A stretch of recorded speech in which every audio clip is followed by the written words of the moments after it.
This is Atlantic Television Network. Welcome to Global News. First, the headlines. Fubara pledges support for NDE job creation plan in Rivers. Tinubu decorates new service chiefs. Military trails 45 billion for NDDC funds linked to detained soldiers. Tinubu approves 15% import duty on petrol and diesel. Trump orders Pentagon nuclear weapons testing. Super Eagles to open camp November 9. Singer Ciara applauds Lagos road infrastructural development.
Rivers State Governor Siminalayi Fubara has pledged the Rivers State government commitment to boost the National Directorate of Employment (NDE) programs aimed at creating empowerment and jobs for women and youth in the state. The governor made the pledge on Thursday, October 30th, 2025 in Government House, Port Harcourt, while addressing the delegation of the NDE led by the Director General, Malam Silas Ali Agara, adding that the NDE is a critical factor in employment generation based on merit for the unemployed who didn't have any connection to benefit, wondering if the NDE of today still operates with the same integrity. The governor applauded President Bola Tinubu's efforts in promoting good job creation and employment for the teeming youths of the country, stressing that such interventions deserve appreciation and partnership from the state, adding that doing so will create a win-win situation as most issues of insecurity will also be resolved as the people are gainfully engaged in meaningful economic activities. He expressed excitement that the agency has 3 farm centers in the state, which, though he was not initially aware of their existence, promised to mandate the Commissioner for Employment Generation and Economic Empowerment to furnish him with information about the farms and how his administration can assist in making it viable, and further stressed on his government's commitment to expanding economic opportunities, which was the reason behind his building a new road to the Atlantic Ocean shoreline in Ngo, Andoni local government area of the nation, to tap into the blue economy. On his part, the Director General of the National Directorate of Employment, NDE, Malam Silas Ali Agar, commended Governor Siminalayi Fubara for his landmark infrastructural development and his disposition towards strengthening the economy of the state. A Deputy Governor of Bayelsa State, Senator Lawrence Eru Jagbo, has approached the Federal High Court in Abuja, begging it to stop alleged plots to impeach him from office. The plaintiff in the suit alleged that he was targeted for impeachment owing to his decision not to defect from the People's Democratic Party, PDP, to the All Progressives Congress, APC. In an ex parte motion he brought before the court, Senator Oru Jakpo applied for interim injunctions to preserve him in office pending determination of his substantive suit. Meanwhile, Justice Emeka Wite, who declined to grant the interim orders, directed the plaintiff to put the defendants on notice to enable them to appear before the court on November 13 to show cause why the prayers should not be granted, pending the determination of the case.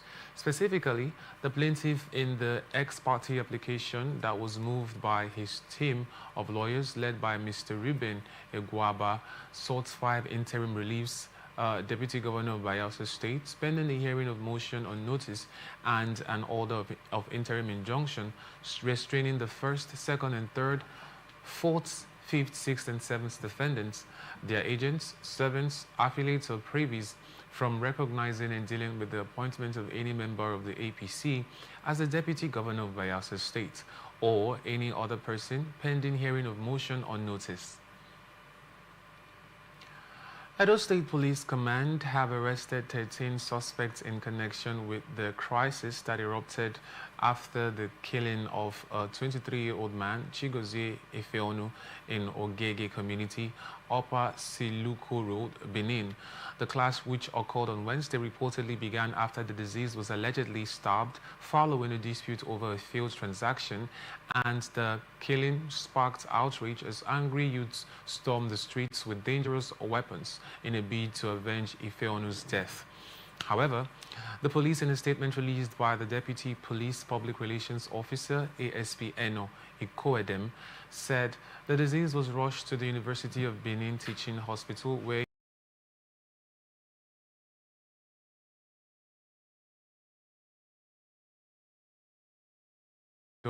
Area Command, ACP Gaba Omaru, alongside Operation Rescue Teams, operatives from Ogida Division, and other command tactical units ensured the immediate restoration of peace and protection of lives and property in the area.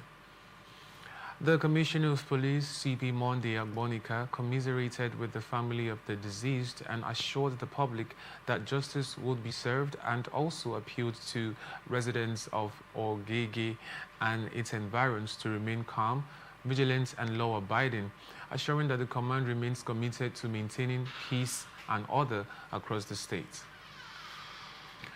Anambra State Police Command operatives attached to the 3 of 3 police station, in collaboration with Aguni Chamber Security Nkwele Ezunaka unit, have arrested a 23-year-old female suspect and accomplice in an armed robbery and kidnap case. The statement issued by the command spokesman, SP Tochukwu Ikenga, said the suspect was arrested in the early hours of Tuesday by the security team after recovering a snatched Toyota Highlander SUV of a victim in Ogidi. Idemili North local government area of the state, and the victim was double-crossed by 5 armed men operating in a Toyota Corolla car at Nkwele GRA gate. He said the suspect forcefully placed the victim in the boot of his vehicle and drove off to a bush in Umoji town, where they disposed him of his phone and transferred the sum of 24 million naira. Ikenga said the robbery attack was successfully repelled following a swift response and resistance from the combined security team of the police and Agoni Chamber vigilante operatives in the area. And during the attack, the joint security team engaged the assailants in a gunfire exchange, leading to the killing of one of the attackers, while the others escaped into a surrounding bush with suspected bullet injuries. Nigeria Security and Civil Defense Corps, Anambra State Command, has arrested 5 suspected illegal private security operatives and recovered a pump-action rifle. The NSCDC State Commandant, Marco Olatunde, said the suspects were apprehended during a series of raids conducted in Awka and had paraded the suspects at the State Command Headquarters, Awka. Olatunde said the raids, which were conducted across various hotels and grocery stores in Awka, were based on credible intelligence, adding that the command will not be swayed by the tactics of individuals pretending to be private security operatives in a bid to disrupt the electoral process in the state. According to him, the arrested suspects are currently being interrogated and will be charged in court upon conclusion of the investigation. Aka Bashiru Olawale Akani, a pastor and legal practitioner, was rearraigned before Justice Hakeem Oshodi of the Lagos State High Court, sitting in Ikeja, over alleged indecent treatment of a 14-year-old girl. The Lagos State government rearraigned Akani on a 1-count charge bordering on the indecent treatment of a child, and the charge alleged that the defendant, who also serves as a pastor with the Redeemed Christian Church of God, indecently assaulted the minor at the Iwaya area of Lagos by funding her breast.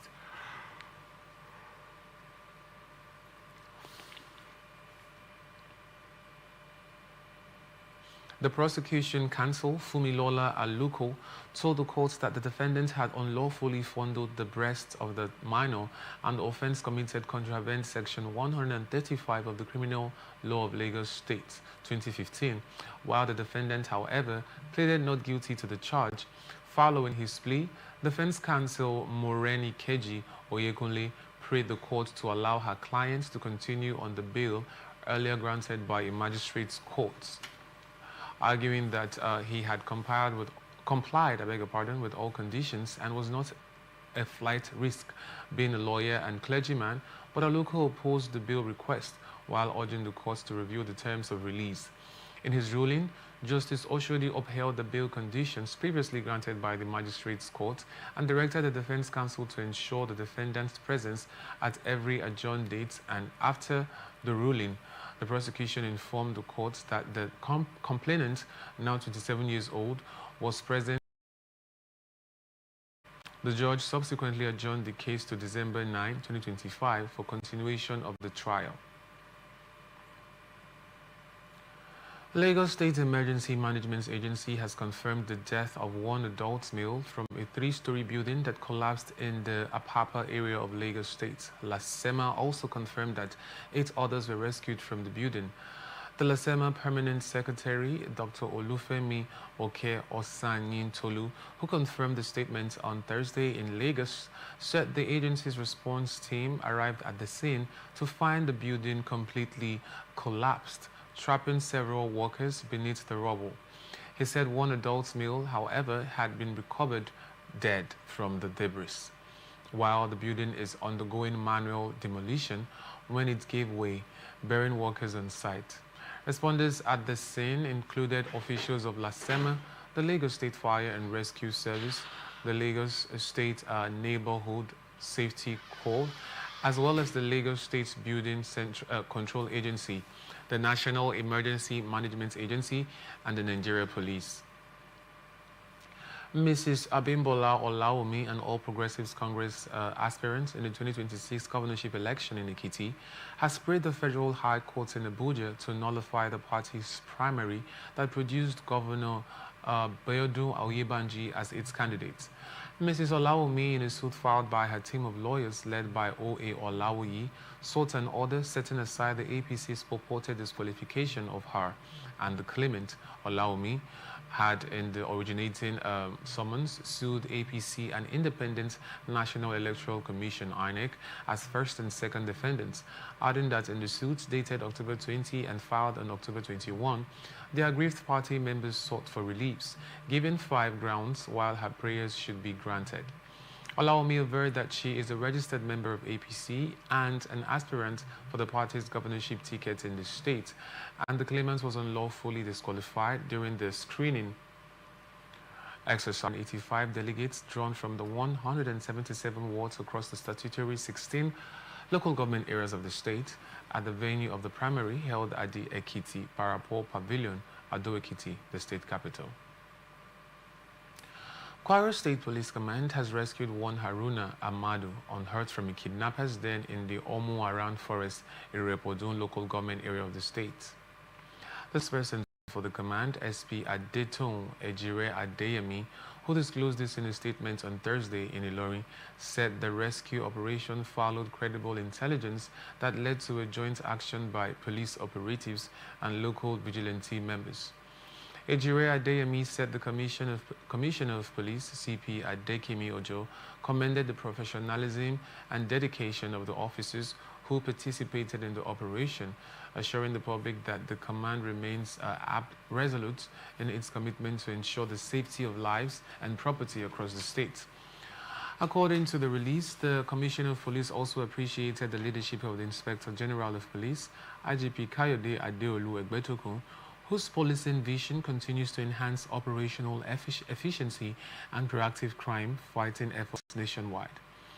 Ejire Adeyemi urged residents to continue to provide timely and useful information that could assist security agencies in tracking criminal elements, warning that there will be no hiding place for kidnappers and bandits in any part of the state.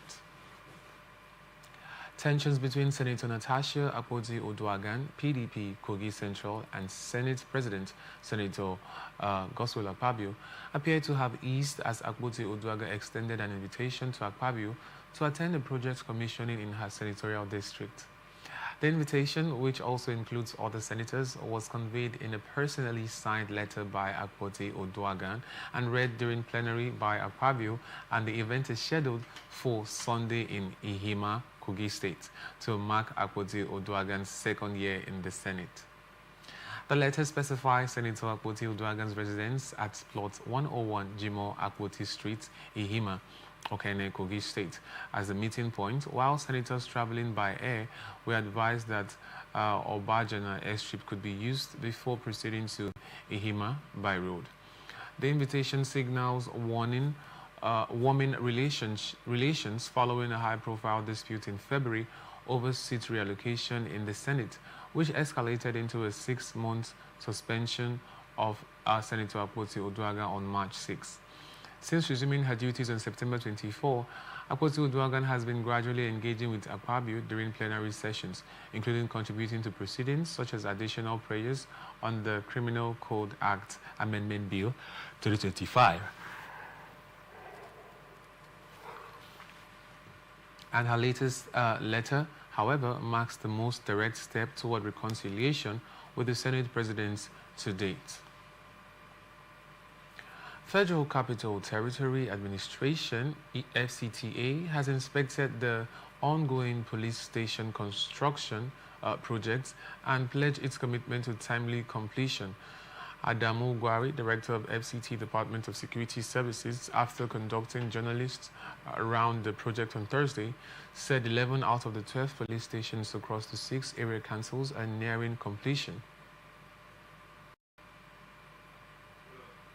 According to him, 11 out of the 12 police stations have reached over 90% structural completion, with one yet to commence, while fitting works are also progressing, with many stations having virtually completed this phase, adding that in the overall, the projects are over 90% complete.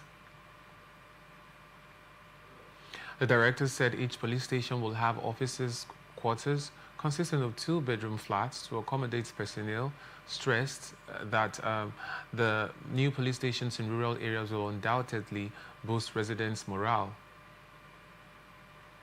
and confidence, and also aligns with FCT Minister Nyesom Wike's vision of strengthening the security system in the FCT.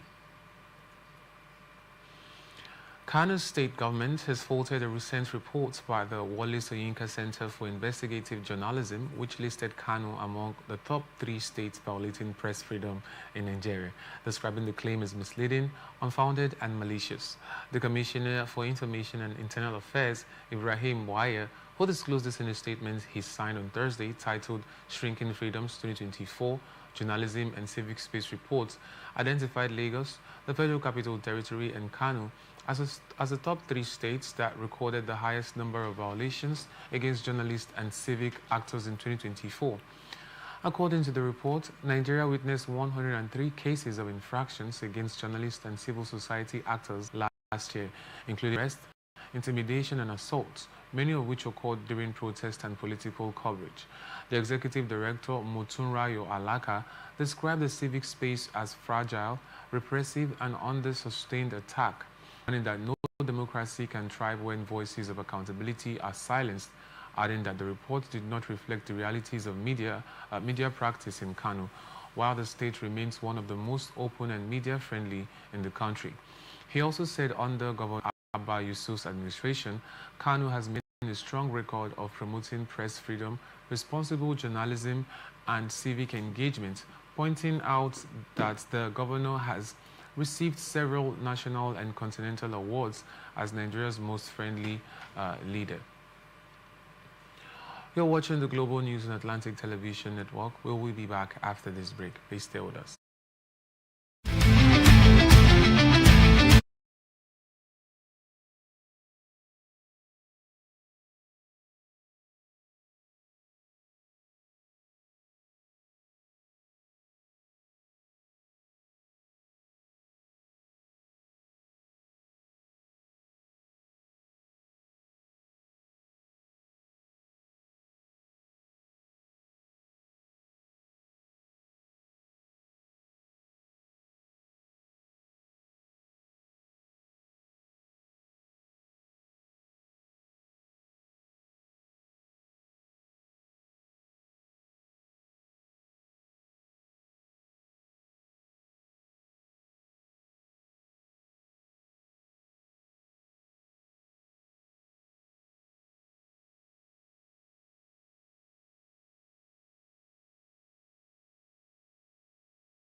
Welcome back. This is the Global Vision Network.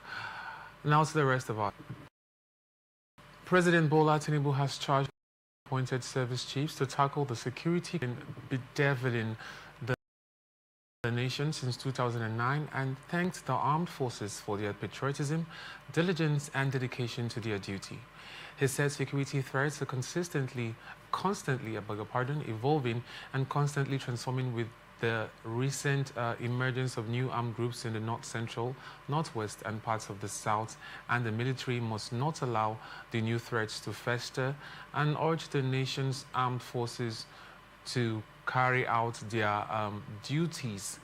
With the patriotic zeal, Tinubu, who disclosed this during the decoration ceremony of the service chiefs, said the ceremony is beyond the symbolism of decoration and marks the beginning of the renewed efforts to ensure the peace and security of all Nigerians, stressing that security is an essential element without which everything else is rendered meaningless, and insisted that the nation must remain secured for Nigerians to enjoy the benefits of governance and dividends of democracy.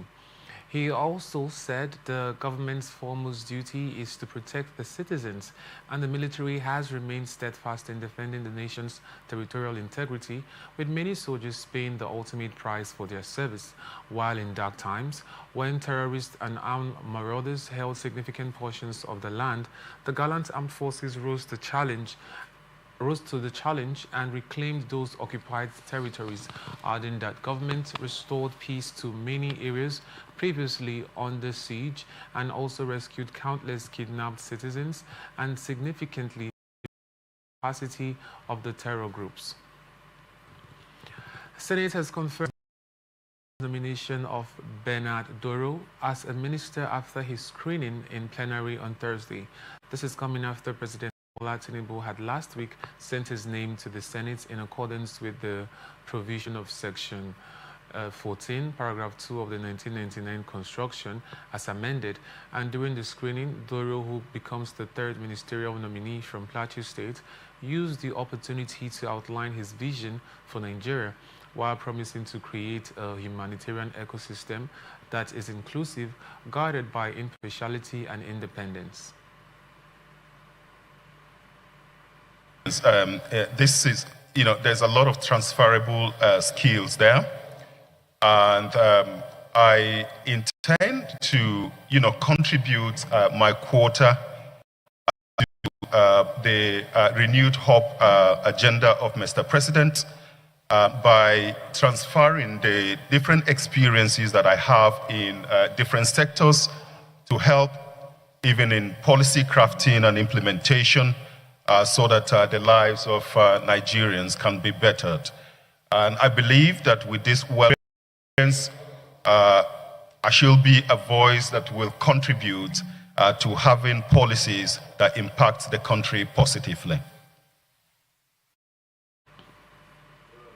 With his confirmation, Doro will now have the vacant position of Minister of Humanitarian Affairs, previously occupied by the current chairman of the All Progressives Congress, APC, Nentawe Wilder. Shortly after his confirmation, the Senate President, Godswill Akpabio, called for the adjournment of the plenary to enable lawmakers to attend the inauguration of the service chiefs at the State House in Abuja. The Senate, in the Committee of the Whole, considered the request of Mr. President, Commander-in-Chief, for the confirmation of Dr. Bernard Mohammed Doro for appointment as a Minister of the Government of the Federal Republic of Nigeria. The nominee answered questions from distinguished senators on a number of topical issues, and thereafter the committee approved the nomination of Dr. Bernard Mohammed Doro as a Minister of the Government of the Federal Republic of Nigeria. Is this a true reflection of what transpired in the Committee of the Whole?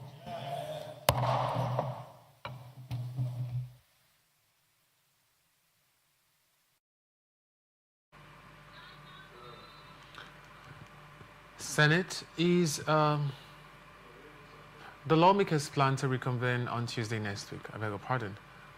Senate is considering a bill seeking to establish a national center for autism in 6 zonal centers across the country for research, diagnosis, and care, adding that the ASD is a complex neurodevelopmental condition that affects communication, social interaction, and behavior. It manifests differently in individuals, making early diagnosis and tailored intervention essential for meaningful inclusion and personal development. The proposed law, sponsored by Senator Natasha Akpoti-Uduaghan, aims to institutionalize early detection and intervention for children and adults with autism while promoting awareness, professional training, and nationwide inclusion.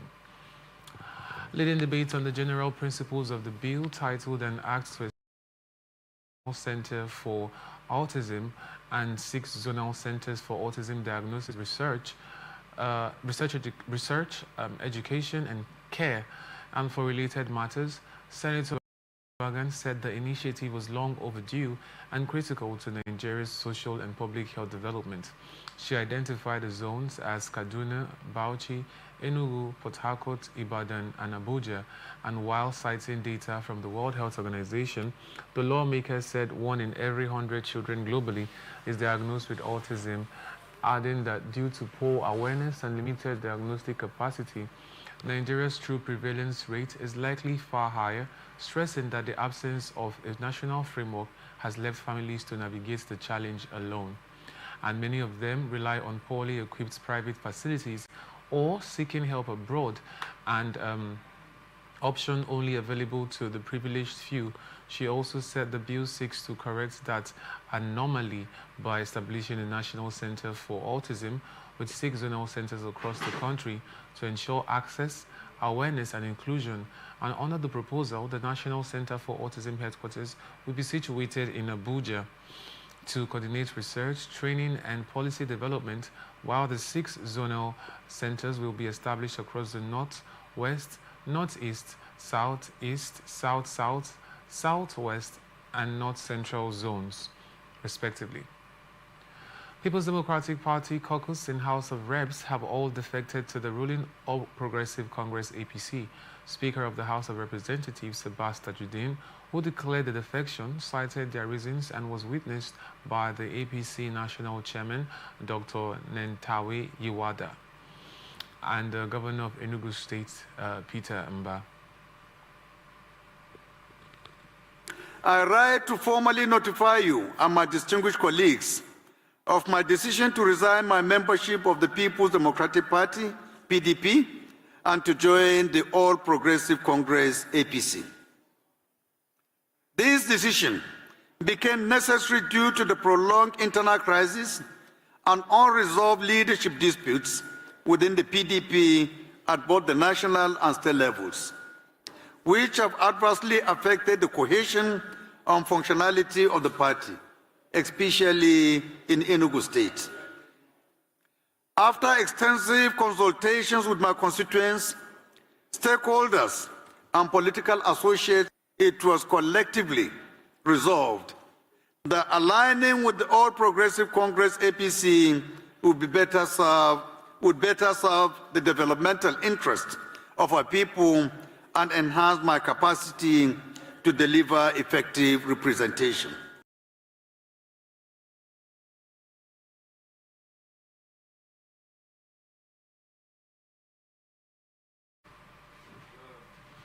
Addressing journalists shortly after defecting, Honorable Nolim Mnaji, who spoke on behalf of the Enugu caucus in the House, said their action was not just a political move, but a bold step born out of courage, clarity, and shared determination to reposition Enugu State for greatness. Honorable Mnaji said the alignment with the ruling All Progressive Congress APC will bring more jobs, infrastructure in their constituency, stressing that they are more interested in bringing Enugu State to the center. For too long, our dear state has remained in opposition, watching from the sideline as others shape the destiny of our nation and assess opportunities that could have transformed our people's lives. That era is over. We refuse to remain spectators when we can be key players in Nigeria's progress. By aligning with the APC, the party steering national transformation, we are connecting our constituency to the heartbeat of national development. This alignment will bring more projects, more jobs, better infrastructure, and greater empowerment for our youths, women, and communities. This decision wasn't made on impulse. It comes from the deep reflection and a burning desire to see our people rise above limits and take their rightful place in the national spotlight. This is coming after early this month, Enugu State Governor Mba and 3 House of Representatives members of the state defected from the People's Democratic Party to the ruling All Progressives Congress. Deputy Speaker of the House of Representatives, Honorable Benjamin Kalu, has called on the Nigerian Bar Association, NBA, to strengthen its collaboration with the legislature in advancing justice reforms and professional standards. Kalu made the call when he received the delegation from the Nigerian Bar Association, NBA, led by the President, Mazi Afam Osigwe, SAN, who paid him a courtesy visit at the National Assembly. Honorable Kalu, who doubles as Chairman House Committee on Constitution Review, said the legislative agenda placed the justice sector at the heart of national development, adding that through motions, bills and oversights, the 10th House is restoring public confidence in justice delivery, and also commended the Nigerian Bar Association for its steadfast commitment to justice, nation building, and the defense of constitutional values. As lawyers, we are bound by the conviction that the law is not a mere instrument of order, but the architecture of democracy and justice.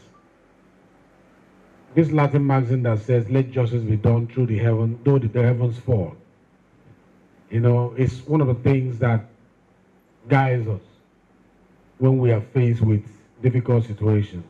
So this is the internal logic of justice, and it is the flame that guides Parliament and the Bar. The Nigerian Bar Association has stood for decades as the vanguard of constitutionalism, and that was reflected in the speech that you just made now.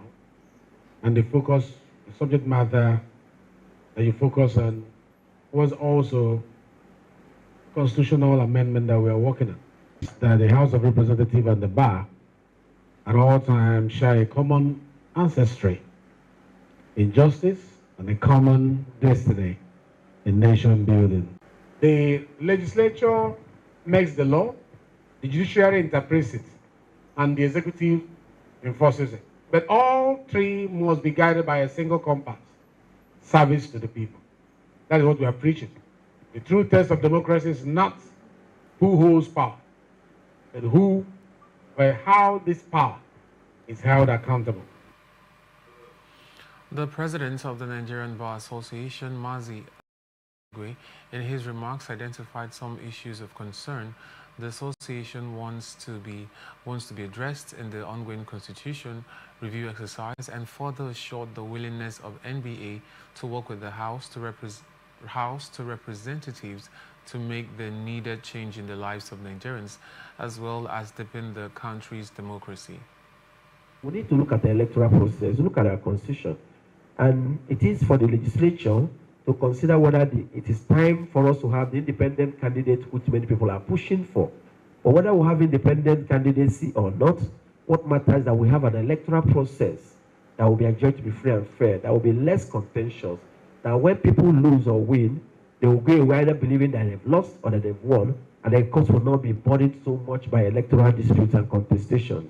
To say that we will continue to work with you, because at the end of the day, it's all about nation building, it's all about Nigeria, and ensuring that we secure a future for all of us that will all be proud to say we were part of the change that made this difference in the lives of the people. House of Representatives have confirmed the appointments of the new service chiefs following the submission of the report of the screening exercise by an ad hoc committee chaired by the member representing the Ikorodu Federal Constituency, Baba Jimmy Benson. This is coming after the Baba Jimmy-led committee comprising the House Committees of Defense, Army, Navy and Air Force screened the quartet of Olufemi Oluyede, Waide Shuaibu, Sunday Aneke, and Idi Abbas following their nominations as Chief of Defense Staff, Chief of Army Staff, Chief of Air Staff, and Chief of Naval Staff, respectively.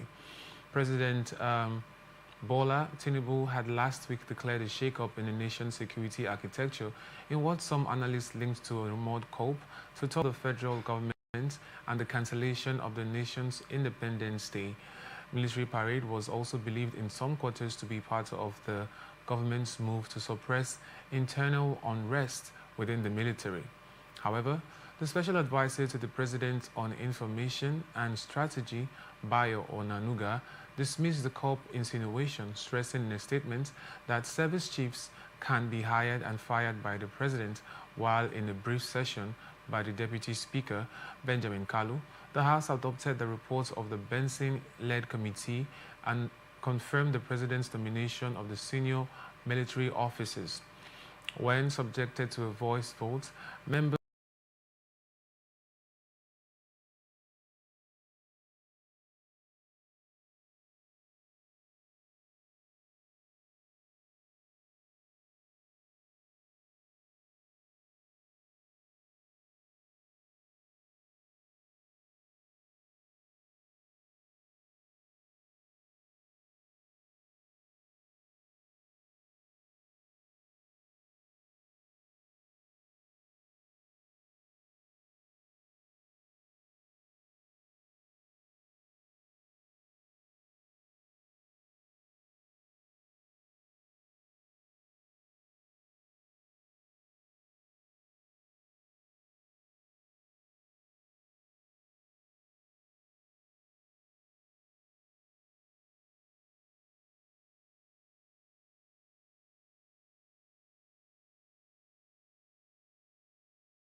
Let me underscore that the security environment we find ourselves today requires a united effort on the part of every Nigerian.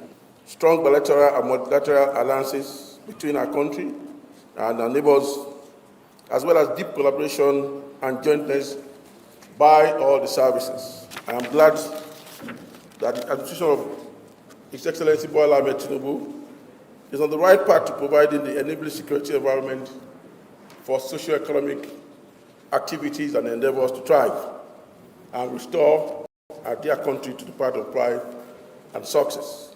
I am honored to be considered worthy to play a part in these efforts, and I look forward to contributing my utmost best by working with the National Assembly and other stakeholders in bringing lasting peace to the length and breadth of our dear country, Nigeria.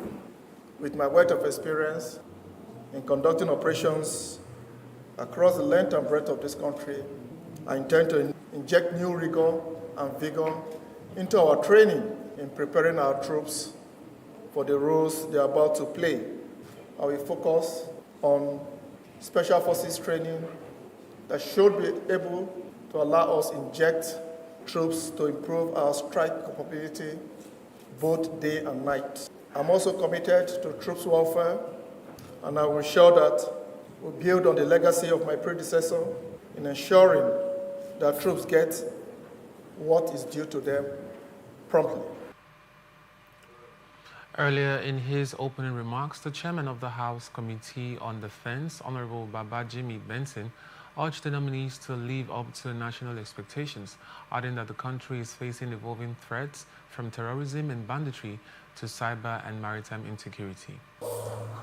And we in the House of Representatives share that expectation. Therefore, this training exercise offers an opportunity to interact candidly with the nominees assess their understanding of the current security landscape, and hear their strategic plans for restoring peace and stability across the Federation. To our nominees, I urge you to approach this engagement with openness and clarity. The committee looks forward to your insights, your priorities, your new ideas, and how you will bring safety to bear in leading our men and women in uniform with courage and professionalism. This is coming after President Bola Ahmed Tinubu recently declared the appointment of the new service chiefs. In a letter to the two chambers of the National Assembly, the President requested that the service chiefs be screened to ensure continuity as well as strengthen the country's security architecture. Inspector General of Police Kayode Egbetokun has approved the appointment of Assistant Inspector General of Police Nkechi Eze as the first director of the newly established Directorate of Force Medical Services.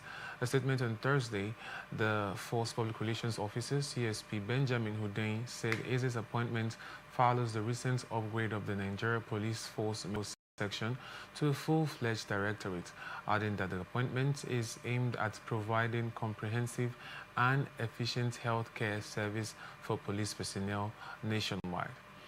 According to the statement, Egbetokun congratulated Eze on her appointment and urged her to deploy her expertise and administrative skills to make the new directorate a benchmark for excellence in police healthcare delivery, adding that the establishment of the Directorate of Force Medical Services represents a strategic investment in the well-being and productivity of police personnel, which he describes as essential to the operational efficiency of the force.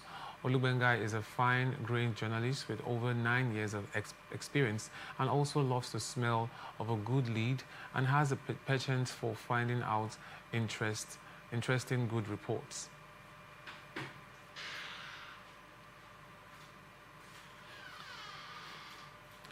New Chief of Naval Staff Rear Admiral E.D. Abbas has pledged to intensify the fight against crude oil theft, illegal bunkering, and other maritime crimes threatening Nigeria's economy.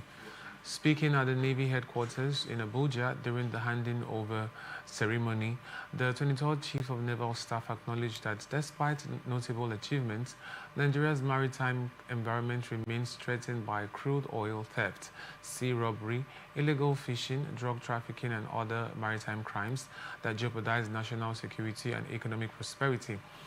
To address the challenges, the naval chief unveiled priorities for his tenure, including providing maritime security, enhancing fleet capability through aggressive fleet renewal and increased use of technology, prioritizing personnel training and welfare, and strengthening collaboration with other security agencies.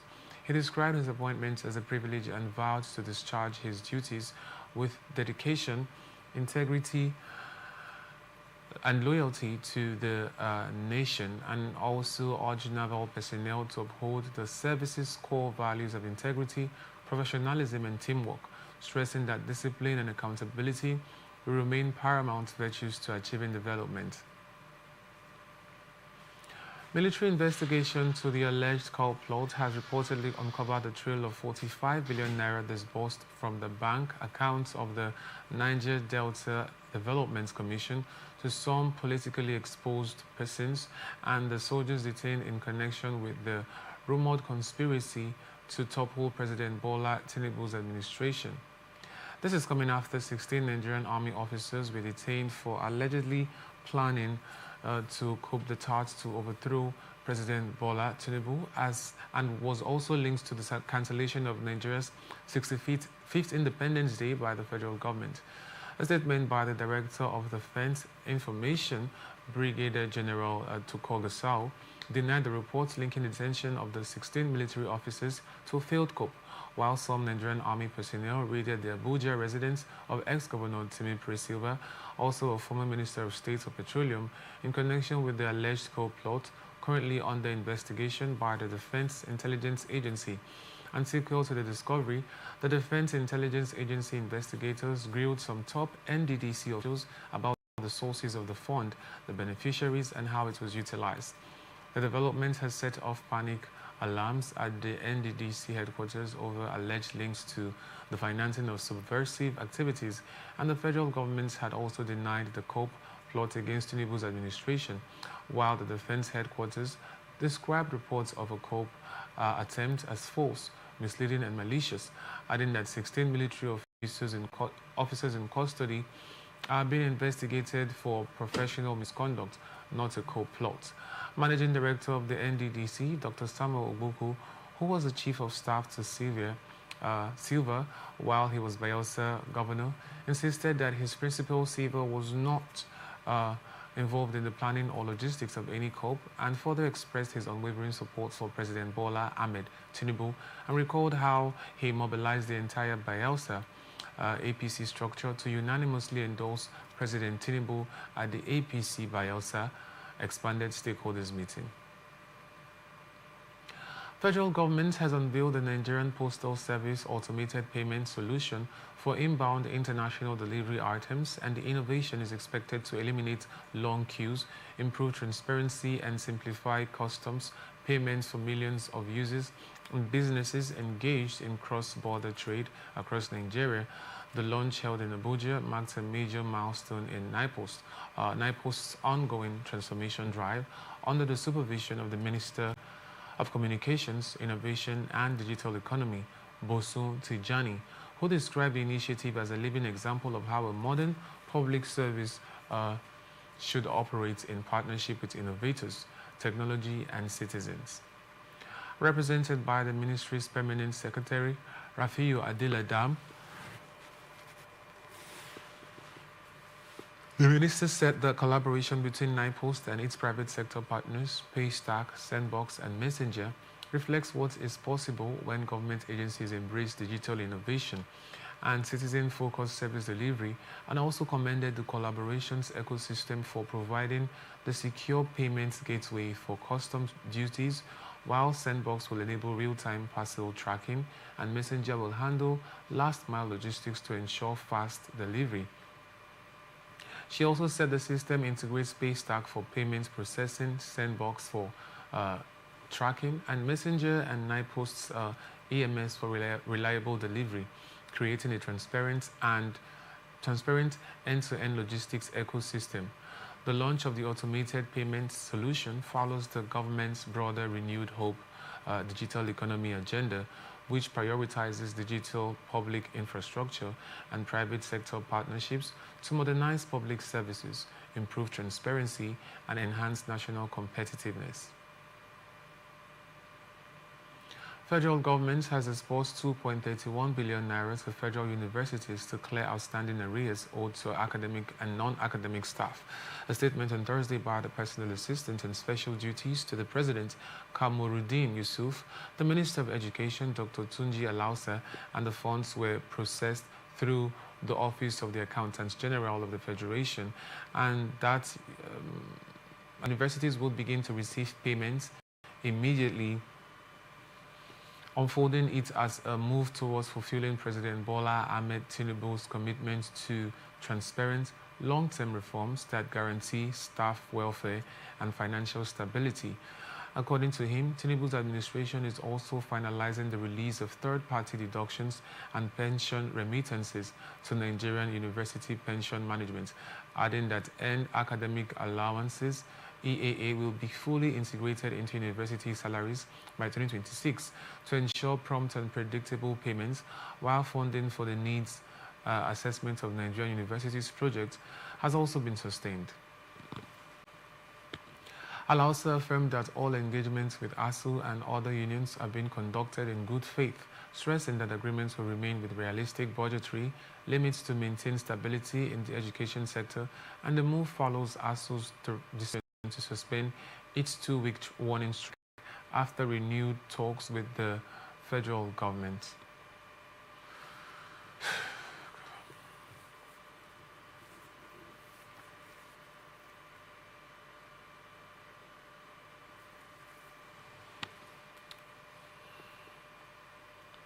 And that's the global news for tonight. Before we go, another look at the major stories. Fubara pledges support for NDE, job